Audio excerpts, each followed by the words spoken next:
Happy date night. Let's go to the movies. I know you love the movies. Now I'm over that. Well, we can get your favorite pizza. I'm over that too. All right. Well, maybe you just want to have a little quality time. I am definitely over that. What? Oh, tonight on the Nightcap, we're talking about falling in out of love. So let's get into it. Yeah, we're going to get into it.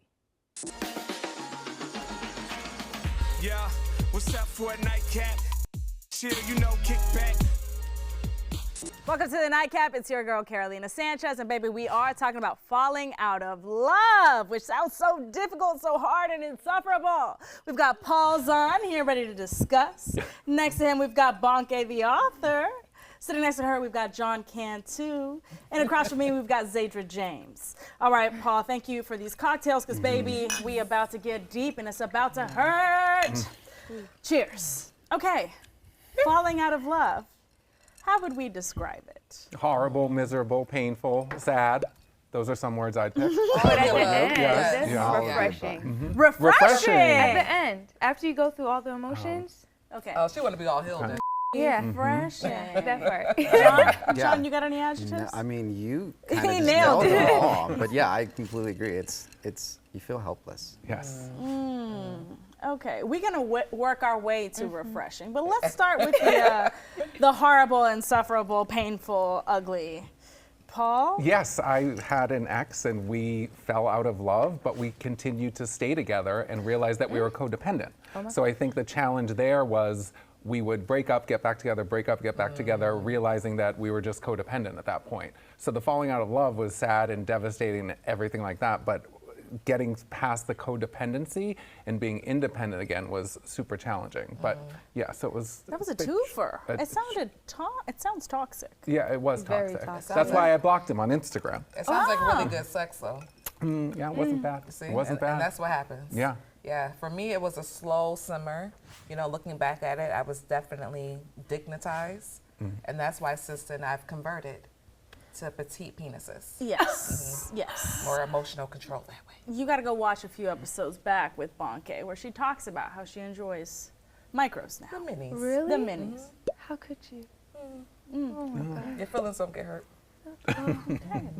A slow simmer. So this was long and Yes. drawn out. A slow simmer. Yeah. John, your experience? I'd say, I mean, it's been a lot of experiences, but I would have to say it's kind of been on both ends, like slow simmer, and then someone's just been like, you wake up and you're like, I don't think I love you anymore. Oh God, that's just like, I'm like, that's a dagger to the heart. Okay, we're diving deeper into all of these, by the way. We're just doing a little synopsis for now. Zadra, what's your experience been with falling out of love? I've only had two, realistically, and the first one completely broke me, and like I think I had broken heart syndrome. I was searching it up because I couldn't even like do anything. And then the second one, it was more so like, okay, yeah, I don't like you no more. Like I don't love you. I could be done with this. Let's get a new breath of fresh air and move on. See that the heartache when you realize it's over. Like that's It's tough. tough. And like having to face it, right? Like it's over. Like should we even try this anymore? I don't have these emotions, or you don't have these emotions, but you still want to try. But you have to stop. You have to stop. It's toxic. It can become toxic in So certain do you situations. think if people are making up and breaking up like you described, that's a sign of codependency? I never thought of it like that. I think it can be if you're like, I was with that person every day for 2 years with the exception of like 5 days. So it's like, am I in love with this person or am I codependent on Right, this person? addicted. And then we kept trying to move apart and then we kept coming back together. And that's when it turned into that murky place of, are we out of love or are we just codependent? So that's where it got really murky. So I feel like it would be confusing as to when you decided you were no longer in love and just. Because when we took a break, he found somebody else, and then they got together. So so then, you then were that's, but codependent. that's Oh what my we God. need. That's what we That's- needed to transition into, like ending it for good. So then, after a couple years, we became friends again. But you know, that was the sign that we were no longer going to be engaging in any of this activity or I any thought of you this said communication. engaged, and I was like, it was No. a whole fiance. No. Okay. Yeah. That heartache, Bonke, I'm looking at you now. Have you experienced that? I have, and it's the death of the dream, right? Like when you think that you're going to be with this person, you start to imagine these things, you're reconfiguring your life in this direction.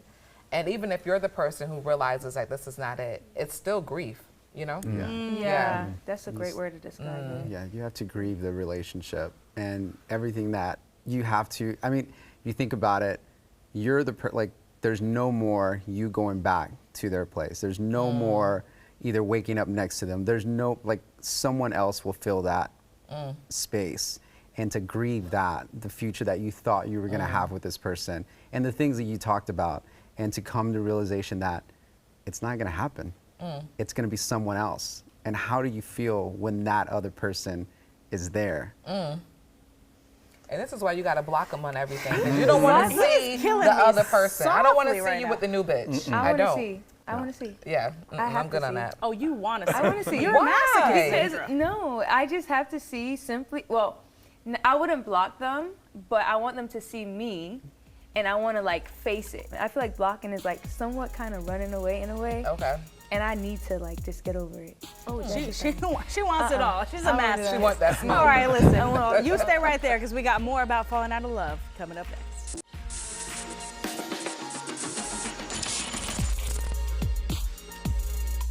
Welcome back to the Nightcap. We've been discussing falling out of love. I've got my friends Paul, Bonke, John, and Zadra. All right, we've talked about what it's been like, deciding that we're no longer invested in this relationship. Have you ever had a relationship where you are the one still invested and they have checked out? Yep. Absolutely. One time I was dating somebody and we were on that cusp of falling in love, or so I thought. We were spending a lot of time together. We were supposed to go away on a trip. And in retrospect, he was pulling back, and I didn't notice in real time. And then we were supposed to go away for Christmas, and I got dumped right before Christmas. We didn't Not go away before the right before the holidays, holidays! and we didn't go on this trip. And then looking back, there were things like one time he didn't show up to drinks with some of my friends. And looking back, I'm like, oh, the signs were there, but I didn't see them because I was the butterflies and The falling into rose-colored love. glasses. I went to his family's for Thanksgiving. I met his mother who had cancer. It was like a whole thing. Hold Her on, turkey so was dry. between Sorry. not you being messy, the I turkey thought was it. dry. Dry turkey. Between November 20-something and December 20-something, Yes. there was a. Yes, Okay. and we were in New York for the Thanksgiving piece, so I went with him. So he got cold feet, my friends say, and then backed out because maybe it was going too fast, or he was too getting real. feelings, and Yeah. so yeah. So how do you mourn that? You sit in your apartment for 7 days when you're not on, a trip with someone, and you just think about what happened, what you could have done, the signs, and was this really love, or was this just like an infatuation? Because it was intense, it was an intense time, almost a year. So, yeah. And that's the hard part, all the replaying and trying to understand why. Right. Whereas if somebody kind of communicates, that hurts, but then you know where you stand, right? Right. Like, okay, when you came with my family, that was too fast, that was too real. My mama said you insulted the turkey, whatever it may be. I did it behind her back. Right. So you thought. And on national television. Sorry. Yeah, and I think communication would have been key in that situation from Thanksgiving to Christmas. I mean, that's a month, like you said. So Yeah. just communicating what was happening, but such is life. Or his company went bankrupt and he didn't have the money for the trip anymore. I mean, this is where my mind Oh goes. my God, All you're these way too different positive narratives. and Yeah. optimistic. I mean, bankruptcy is it? Yes. I mean, he's broke, so now you don't want him. He sold planes. He was rich. But you start to Anyways. see the signs. There are signs. Yes. The texting gets really short. The lack of communication of how your day was stops. The one that really hurts is more of the physical touch. There's no more holding hands, or there's no more little things like that. And you're like, why don't, that's where you start to be like, oh, something's going on. And you communicate. I will communicate now. But you didn't then. I This wouldn't. sounds like a place of personal experience. Yeah. Right, and in the past I haven't communicated those feelings for me, and then your mind starts to think, what all these things that possibilities of what could be going on, and it drives you crazy a little bit. You're just like all these thoughts, but it's like if you just communicated and you probably don't want to hear what they're going to say, but at least you know where you stand in this relationship. Yeah. So Yeah. you have to remember that you can't lose yourself in that space. Yeah. How do you In that not, season. though, John? like- How do you not? I feel like a lot of times the person on the opposite end that we fall in love with, that pull back, is mostly intentional. Because in my case, when that happened to me, I literally wasn't interested at first, and then I really caught feelings. Like I was like, oh my God, I think the I'm in one. love. This is Yeah. the one. Like I'm like, oh, he's checked all the boxes. Then all of a sudden, it's like a habit. So it's like they reel you in and then start pulling back when they see that, oh, you're in love now. Now I could chill. Now I could just move on to the next person. Because they did the same thing to me. I went on trips. I met the mom at work. I ate with the family, met the cousins. Was the food good? The food was scrumptious, Must be baby. nice. It was good. It was real good. But I think it's like a habit for a lot of people. Make other people fall in love with them, like us, and then go on to the next person and try again. So you think it's the chase, it's the hunt. As soon as Yeah, they get the I prize, think that's they're what like, it is. I'm out. Yeah. Interesting. And what if people are just not into it anymore? Like it's an overall thing. Like you're in love with somebody and then they're just like, you're moving into that phase of like, are we going to get married? Or like, what's the next chapter for us or whatnot? And Baby, then that's people. what we're going to discuss next and, on the you know. nightcap. How do you decide what you're going to do next? Ooh, stay right there. We're going to chat about it next.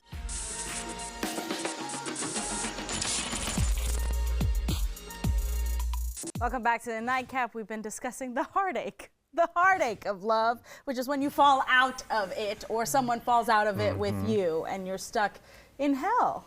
Yeah, or slow dancing in a burning room. Or purgatory, even, because purgatory. there might still be communication, and there Right. might still be interaction between that person that loved you or you loved, and now you don't know where you stand. I don't know what y'all experiences have been, but I can think of two of my biggest loves in life and how those fizzled. Both of them ended while I was still in love. And that sucked because I didn't hate them. I still wanted to be with them, but I knew my value. I knew my worth, and I knew I didn't deserve to be treated the way I was being treated. And moving on, I mean, I'm almost brought to tears because it was tough because I was still so in love. And so moving on, when someone has moved on from you, that takes way too much time. And then there's an aftermath, and what happens during the aftermath? Yeah. You get under a whole bunch of people and you have a whole ass summer. Okay. I feel like in the aftermath, after you go through the pain part and you find who you really are and you learn your value, I feel like everyone becomes attracted to you to the point where it's like, oh, I'm the queen. Yep. I'm the queen. Y'all need me. Bow and down. now I got to pick. You're the one that's picking. Because now everybody else sees your value once you sees your value, you know? And after you went through the pain, you already know what you don't want to go through again. So it's like, okay, I'm not going to tolerate this. I see this red flag right now. As hard as it is to step away, walk away sometimes, you got to just walk away or just play the little game and then move on, you know? So you think rock bottom is necessary, like in this love process, right? Because we've had the heartbreak like you described earlier, Yes. right? You hit rock bottom, and then the rebound, the other side of it is when things could potentially be the best because now you are your best. You've already gone through that. Yes. It's got to be way after the heartbreak yeah. is over. Once you're like, okay, I'm good. But you never I am a really bad let go. bitch. You are that. And then you get back on your and you start going to the Remember? gym. You start hanging out with the girls. Yeah. Okay. Yeah, I mean Right. that's the bounce back is Yeah. key, but you got to find yourself. Like You set- do. And you have to have set boundaries moving forward. set boundaries with yourself, with that significant other. With yourself and with that person as well. I think you get so accustomed to where they start to tell you maybe about their day just because it's Because natural. that's what you It's do right. in relationships. And then, Right. and that's where you have to, as a person, you still want to be like, oh, well, that's good to hear. No, like you have to set a boundary and be like, you don't need to tell me those things anymore.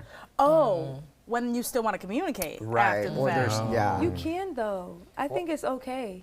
to. What do you think is okay? You guys could communicate after. For what? Honestly, I There's no- communicate with my ex. I feel like once For you why? realize, because if we had a friend, okay, we had a friendship way before anything, and I noticed that they were a big part of my life before we were even together, and we do help each other in different ways. Once we took the relationship out of it and realized, hey, like we can be cool, we realized that, hey, we're gonna, like, we did have a thing before, we acknowledge it, and we know that we did have a thing. Like, we don't like try to suppress it and be like, oh, I'm over it. You're never Yeah. really over it. You just know that it happened and you're able to move on and accept things for what it is.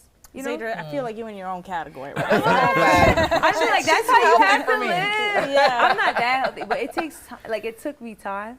Because after I hit rock bottom, y'all, like, I don't know if I'm just dramatic or what, but I couldn't do nothing. Like, I felt like I was dying. Right. And my mom, everybody Not the right. Yeah. Yeah. I felt like I was dying. Yeah. We've all had at least one of those. Yeah. I think everything, it's just situational in the relationship, because you had a friendship before, but if it's with someone that you didn't have a friendship before and you were actually like just started dating, I think it's a little bit different because you don't really have much of a history before you started dating. That's you know what I true. mean? So I Yeah. think it's just situational. That's fair. Yeah, and so, but yeah, setting boundaries on yourself too, and being like, hey, this is what I don't want in a relationship. And you know, sometimes you have to have non-negotiables, right? Like you have to say, like, this is one thing that it's non-negotiable. Yep. This is Period. what it is. All right, to setting boundaries and falling into love instead of out of it. All right. Staying there. All right. Cheers. Coming up Staying in next, love. Paul is taking me behind the bar for some delicious fall cocktails. You stay right there. We'll be right back.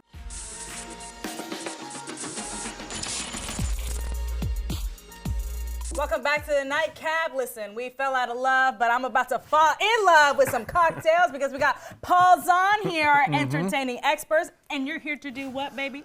Back that glass up! Yes, which is what we do after we get over the heartbreak. Yes, Okay? we're falling into fall cocktails. So first up, I have a bourbon-based espresso martini with some pumpkin spice. So we have some Templeton Fortitude bourbon right here, which is absolutely delicious, made of 40% Okay, you said rye, absolutely delicious. 55% corn, and 5% barley. So the rye is going to give it some really nice spice. Oh, So okay. He that's did what a- it's all a about. full That is pour. a full pour. So this is gonna make a delicious drink, and this is paying homage to Templeton, Iowa, which is a small town in America. You like that? Get some of I that love spice. it. It's also aged in double charred American oak. So in this mixing tin, we have a shot of espresso, we have some coffee liqueur, some pumpkin spice, and then some of the delicious Templeton Fortitude bourbon. We're gonna give Bourbon. this a shake. Again, we're moving into the dark spirits because it is Because fall. it's fall. It is Yes. cold out there, and this is gonna keep us warm. Keep us warm And then when we are they've going left to- us when in the they've fallen out of cold. love with us. And in the dust. Oh my God, this is gorgeous. And all I have to say is you can't get this at Starbucks, kids. You cannot get this at Starbucks. So it has that nice caffeine, some of the pumpkin spice. What do you think? Okay, baby, I thought you were gonna make this way too sweet for me Okay. because people at home know I'm not a sweet girl. Okay. But baby, the coffee and the bourbon Okay. mixed with that pumpkin. Absolutely Perfect delicious, right? little mix. Okay, Okay. this is a relationship I want to be in. Perfect. Okay, it's Spicy perfect. relationship too, a spicy one. but balanced. Okay, you know? perfect. All right, what we got next? Next up, we have a mocktail. We have a crisp apple spice fizz, and we are using some Olipop, which is a prebiotic soda. It's full of plant-based fiber. It's only about 50 calories per can. So we're pouring some of this in, and this is the crisp apple. Then we're adding in some fresh OJ, like so. And then we're adding in some fresh apple cider. I love like that we have so. a mocktail, especially because of Sober October, Yes, you know? we're doing that. And it's National Apple Month in October, so we're paying homage with the delicious Olipop crisp I apple. love that. Fingers crossed. And if you want to make it 21 plus, pop some vodka in there. Easy breezy, beautiful. Oh, this is refreshing. What do we got here at And the now end? we are going to make a delicious apple cider margarita, and I'm going to put you to work right there. Oh, okay. So we got to go to work Yes, after. yes. Okay. This So is we go it. through the spicy, we get healthy, but we still got work to do on Yes, ourselves. this relationship okay. is work. So in an ice mixing tin right there, you're gonna put in 2 ounces of some apple cider. Okay. We're adding in some delicious lime juice. Then we're adding in some triple sec. And then we're putting in 2 ounces of some Corlejo tequila reposado. Again, I this is love. aged in 3 different types of wood. This is French, Mexican and American oak, 100% blue Weber agave. So it's got that nice, like I love toasted Coramejo. almond, everything like that. And I love the bottle. You're gonna give that a good shake. More work there, because relationships are work. But there's teamwork. See, I put in the ice and I rim the glass and there's a line. That's So it's what- all that's about what he working together says. to make drinks and working together to make a successful relationship. Okay, how long do I have You're to? good, I mean, you're I like good. that you You're know, good. laid everything out for me. You're I good. wish everybody came with a manual. I and just try, laid I it all try. out, but they don't do that, you know? So this has got the nice apple, it's got some citrus, we got some toasted, roasted agave from the Coralejo, and voila, you have the perfect apple cider margarita. Now we have our friends joining us. I said margarita, everybody's Oh, joining now us. everybody's showing Yeah. up. Okay, I'm so sorry. I guess I gotta get to work and make some new ones. All right, listen, cheers to you. If you're in the process of falling out of love, I'm so sorry. There is something good for you on the other side after the pain, right? Okay, hopefully. All right, cheers to you. We'll see you guys next time. All right, which one do you want? We've got every episode of The Nightcap, and we can go for hours. Download the Fox Local app on any of the following smart TV platforms and get in on the fun.